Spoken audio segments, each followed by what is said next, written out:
The Big Story.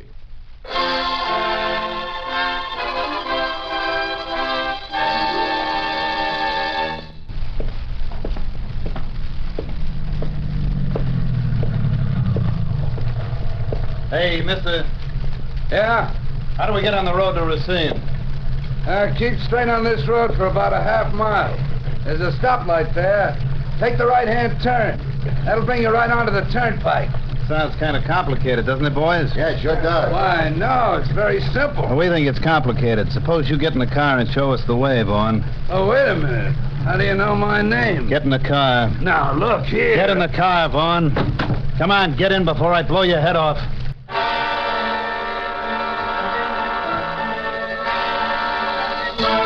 The Big Story. The story you're about to hear actually happened. It happened in Elkhorn, Wisconsin. It's authentic and is offered as a tribute to the men and women of the great American newspapers. From the front pages of the Elkhorn Independent, the story of a cub reporter who used a fish story to make the biggest catch of his career in the world of crime.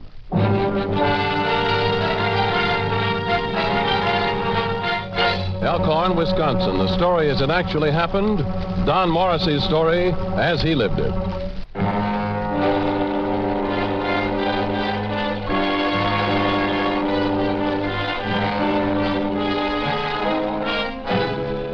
You're just a kid, Don Morrissey, but you've got a dream.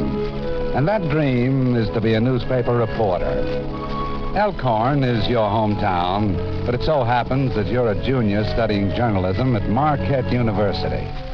At the beginning of this particular summer, you're doing part-time work as correspondent for the UP and AP in your hometown.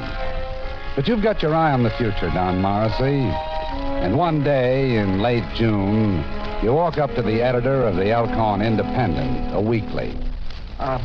Mr. Merritt, I wonder if I could talk to you for just a minute. Make it just a minute, Don. Got a paper to get out here. We go to press tomorrow. Yes, sir, I know. What's on your mind? Well, Mr. Merritt, the fact is, I graduate from Marquette next year, and I thought maybe you'd be interested Why don't you come right out and say it, son? You want a job with the Independent next year. Yes, sir. I'm working part-time for the AP and UP right now, but if you could take me on full-time next year, why, I'd sure appreciate it. Oh, you want to be a full-time reporter, do you? Yes, sir. That's all I've ever thought of. That's why I'm going to the School of Journalism now. Oh, School of Journalism. All they teach you is how to type neat copy. Dot your I's, cross your T's. I never heard of them showing any boy how to get a good story. You want a job with us, Don? You have to prove yourself. Yes, sir, but how? How? How does any young fella prove his ability? Goes out and finds a story, that's how. Not just a little brush fire or church social. A good story. You understand? Yes, sir, I guess I do. Well, I'll keep my eyes open, Mr. Merritt. You do that, son, do that. And, shut the door on your way out, will you? He gives you the brush off, and it smarts a little. But you've got your eye on that job, Don Morrissey. And you figure if there's ever a decent story to come out of a quiet little place like Elkhorn, it'll come out of the police station. So you go down to talk to Sheriff Oliver Clayson, tell him what you're after. Son, let me ask you something. Yes, Sheriff? You're supposed to file copy out of Elkhorn for the Associated Press and the United Press, that right? That's right. All right. How much have you filed? Well, nothing, sir. Nothing's happened. That's it, Don. That's your answer. People here are decent, law-abiding. Oh, we have an occasional drunk, burglary once in a while. Want my advice? Sure do. Get out of Elkhorn after you graduate. Go to a big town. For instance, look at this. This morning's Milwaukee Journal. Here. Look at those headlines. Edward Vaughn missing. Wealthy Milwaukee brewer kidnapped by armed thugs. First ransom note received last night. See what it means, son?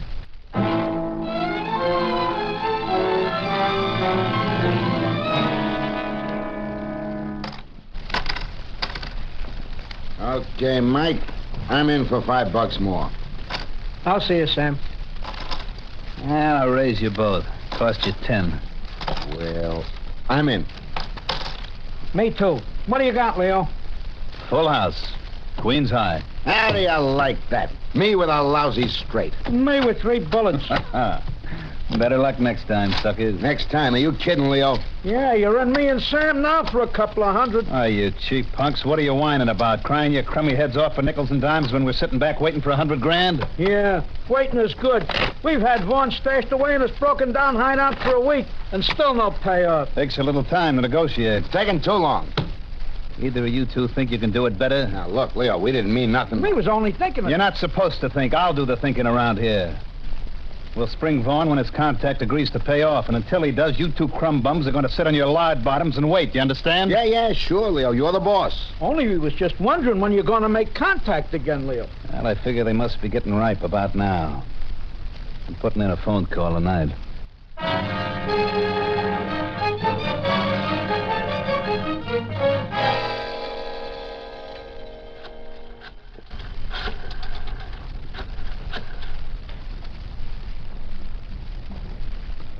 Look, we're tired of waiting. Either we get $100,000 tonight or you don't get your boy, you understand? That's better. Now, we want it in 50s and 100s. That's right, 50s and 100s. Unmarked bills and no cops around on delivery. Just keep your mouth shut and your ears open. I'm going to tell you how we want it delivered.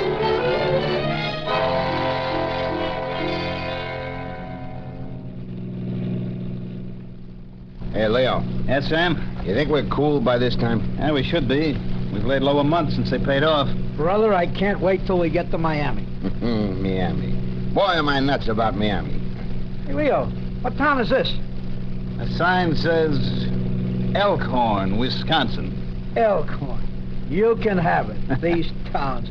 They all look the same and they all sound the same. Ha! Elkhorn. Step on it, will you, Sam? What do you want, egg in your beer? This is the main drag. I'm doing 60 now. Yeah, and there's a curve up ahead. You better slow her down, Sam. Don't want any of these jerkwater cops to catch. Slow her down. Watch the road, you crazy fool. Look out for that telephone pole. Look out!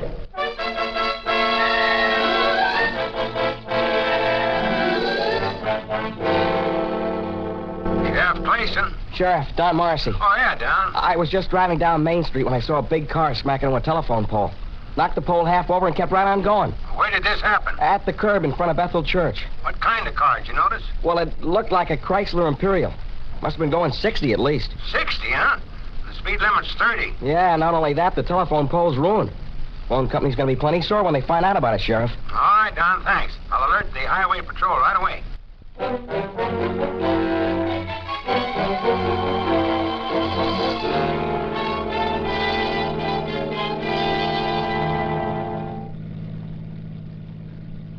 Hey, Leo, Yeah, Mike? take a look through the back window. There's a motorcycle cop on our tail. Yeah, you're right. Someone must have seen us crack that pole. I better pull away from You're it. nuts, Sam. Slow her down. But, boss- I said slow her down. Now stop the car. We don't want to talk to any cops, Leo. Not right now. Put away that gun, stupid. I'll handle this. But how? Leo, I don't like it. What are you worrying about? A small-town cop? These local characters don't even know the time of day. Now slow her down, Sam. Yeah, but... But nothing. Put away those guns and act dumb. That shouldn't be too hard for either of you. Let me do the talking. We'll be out of this burg in an hour.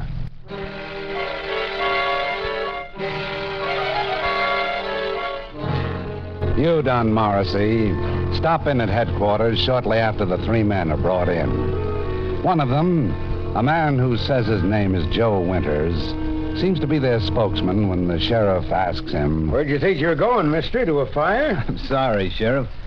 We were anxious to get to the lake and get set up for some fishing in the morning. At Lake Geneva, huh? That's right. My friends and I came down from Milwaukee for the weekend. You know how it is. You get three fishermen together and it's only a weekend. Well, you want to get in all you can. That's why we were going so fast. Mr. Winters, that's no excuse. We got speed laws in this town. 30 miles an hour. You were going 60. That'll cost you $25 or 10 days. Sheriff, as I said, I'm the first to admit we were wrong. And we'll be glad to pay the fine. That right, fellas? Absolutely. Sure, Joe. Yeah, Sheriff. $25. All right, boys, let's go. Just 1 minute, Mr. Winters. Yes? I ought to jail a whole bunch of you for driving in a manner to endanger the lives of the public. But seeing as it was so late at night, I guess there wasn't any danger to anybody but yourselves. However, there's a little matter of damage to that telephone pole. You ought to see the front of our car. That's your business, but that telephone pole is our business. Well, we'll be glad to pay for any damages, Sheriff. How much you figure it'll cost? Can't tell yet. Well, Suppose you name a price. Can't tell until we get a man from the telephone company over here. How long will that be, Sheriff? Might be an hour.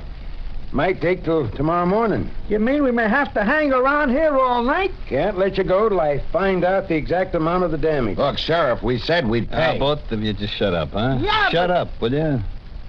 The sheriff says we have to stick around. Why, we have to stick around. After all, we want to do the fair thing, and you wouldn't want us to break the law, would you?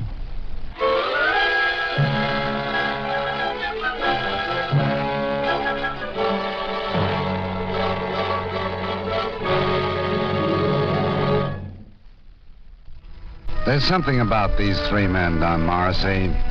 Something about them that makes you suspicious. The way they talk and act.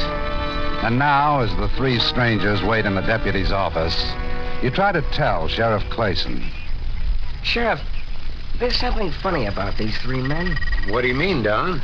Oh, I don't know. I can't explain it exactly, but the way they act, their clothes. What's the matter with them? Well, that's just it. They're all dressed up as though they were going to some fancy summer resort. They look like fishermen to me. Now, look, Don. Their car's right out front. You take a look in the back. You'll see it's loaded with fishing equipment. Yeah? I still don't believe it.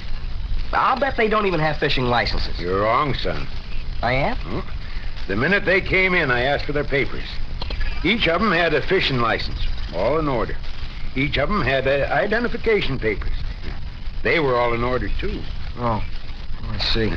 Now, why don't you forget it and let me take care of this, huh? I call the phone company. They'll have a man over here in a few hours. The rest is just routine. You mean after they pay the damages, you let them go? Naturally. What else can I hold them for? On what charge? Gosh, I don't know. Neither do I. Now, look, son. I know what's in your mind. You do? Sure. You're looking for a story where there isn't any. You're pressing too hard, Don. Take my advice. Go home and get some sleep.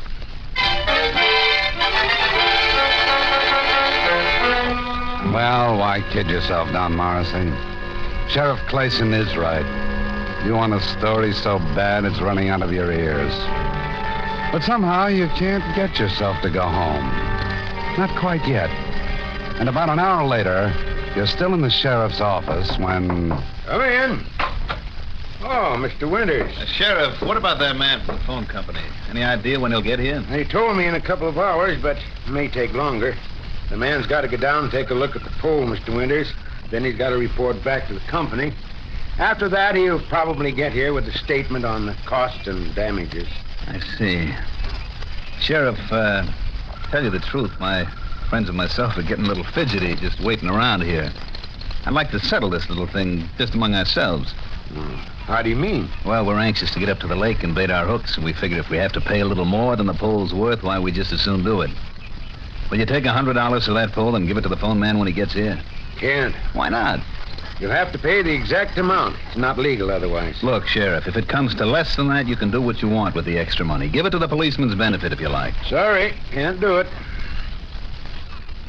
We'll make it $300. Sorry, Mr. Winters. $500. All right, we'll go to $750 if we have to. Now, be reasonable, Sheriff. That ought to buy 2 or 3 telephone poles. I told you for the last time, Mr. Winters, I can't do it. And if you're suggesting this is some kind of bribe, I'll show you some real trouble. You'll have to wait till the phone man gets here, and that settles it. You understand? All right, Sheriff. That's it, that's it. Guess we'll just have to wait. Sheriff, Yeah?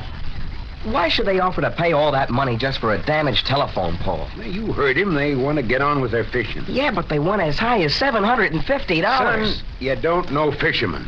When they get a smell of their favorite game, money's no object. Not only that, these fellows seem well-heeled. To a lot of people in this world, that kind of money doesn't mean a thing. Sheriff Clayson passes it off. But not you, Don Morrissey. You figure these strangers are just anxious to get going for other reasons of their own. You try a shot in the dark. You go into the deputy's office where the men are waiting. Introduce yourself. So you're the local news hound hereabouts, huh? That's right. Glad to know you, Morrissey. Hey, kid, Yeah? what's the matter with the sheriff? He out of his mind or something? We offer him $7.50 for that lousy telephone pole, and he turns us down. Why? Well, that's the way he is. Well, he's a lame brain if I ever saw one. Joe, maybe you should have told him we'd pay in cash. Maybe he figured you'd try to palm off a rubber check on him. Why don't you keep your mouth shut? Well, I was only saying... Button it up and keep it buttoned, will you? You have to excuse my friends, Morrissey. They got one-track minds. They think you can buy anything with money. I don't know why I took them fishing with me. I should have left them home. Well, you'll enjoy the fishing in Lake Geneva, Mr. Winters. Yeah, I hope we will. I hear it's pretty good. Yeah, they're catching a lot of bluefish this summer. Fine. I haven't got myself a good bluefish in 2 years. If we get a few this time, I'll figure the weekend was worth it. Sure, Mr. Winters, sure. Well, I wish you luck.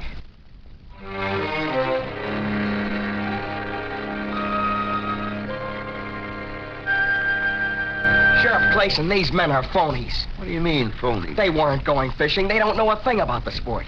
I just talked to them. It seems that they hope to catch a couple of bluefish down in Lake Geneva. Only there's one thing wrong with that picture. Bluefish is a saltwater fish. Why, they could fish Lake Geneva for 100 years and never hook one. All right, son, but I see no reason to get head up about it. They could be amateurs. Their fishing equipment is brand new. Maybe they don't know a bluefish from a smallmouth bass. You take Wisconsin this time of year, it's crawling with amateur sportsmen. Yeah, but Sheriff, I'm trying to tell you Look, John, I told you. Don't go looking for a story where there isn't any. Come in. Say, Sheriff, my friends and I are getting a little hungry. Any place we can get a bite around here? Well, there's a diner just across the street. Do you mind if we step across the street and get a hamburger? Well, one of you'll have to stay, just for insurance. The other two can go. Thanks, Sheriff. I'll send my two friends and stay here by myself. Andy, Bill. Yeah, what is it? The sheriff says it's okay for two of us to go, so you two go ahead and bring me back a couple of hamburgers. Rare.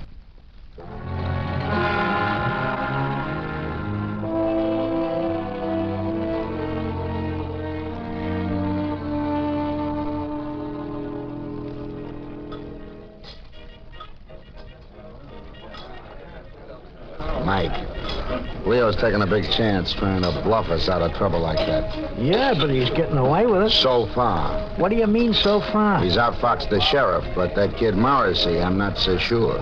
You think he's wise to us, Sam? I don't know. The way he keeps looking at us, I don't know. Like he figures we're phonies, you know what I mean? Yeah.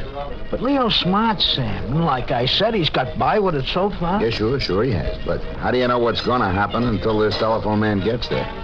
How do you know some joker won't come in, some state trooper off the road and spot us? You never can tell. It could happen, and do you know what that'd mean? 100 years and stuff. Yeah, maybe 200, and I don't feel like running the risk. Sam, I don't get you. You want me to write you a letter or something? You mean take off?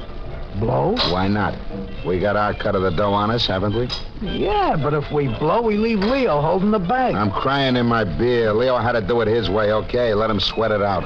But how are we going to get out of this tank, Tom? They got trucks coming through here all night. We could stand on the corner and thumb a ride. Well, you with me, ain't you? Okay, Sam. I'm with you. Let's get out of here. You, Don Morrissey, grow fidgety after a while. The other two men seem to take a long time about getting themselves a bite to eat. You decide to take a look in the diner.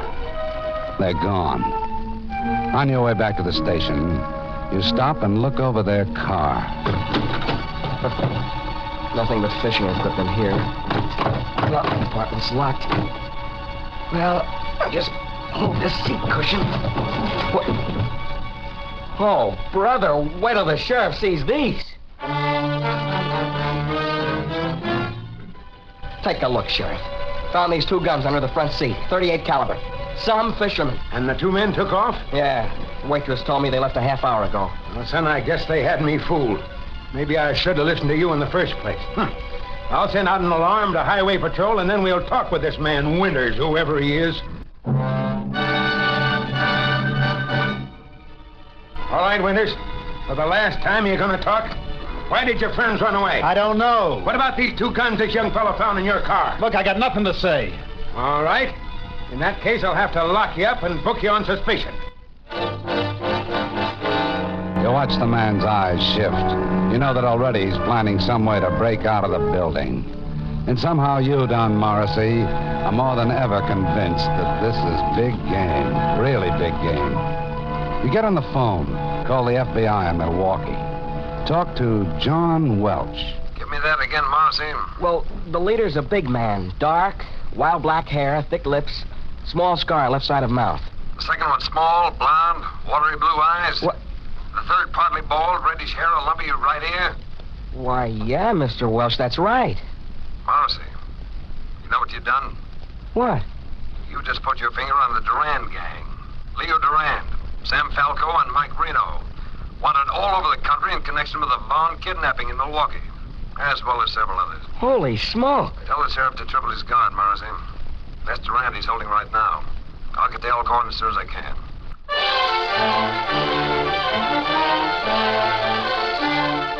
The FBI sets in motion a four-state alarm for the two escaped men.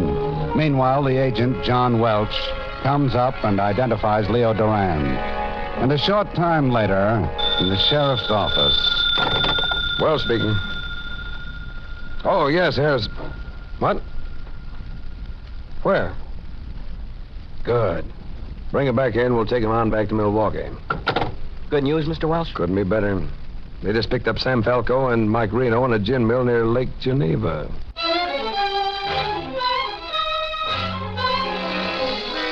And that's it, Don Morrissey.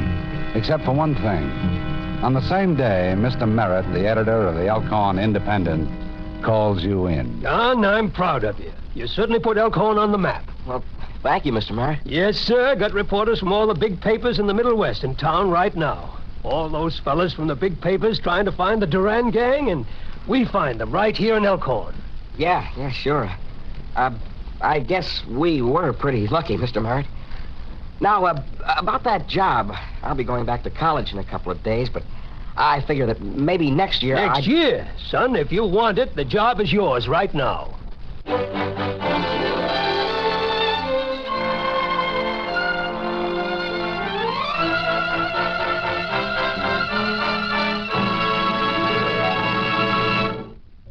Now we read you that telegram from Don Morrissey of the Elkhorn, Wisconsin Independent. During trial, one of the kidnappers hung himself in his cell.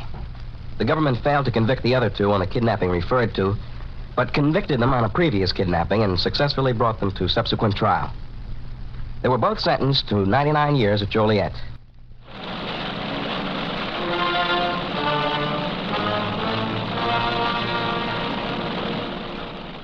And so ends another big story. In order to protect the names of people actually involved in tonight's authentic big story, the names of all characters in the dramatization were changed with the exception of the newspaper reporter.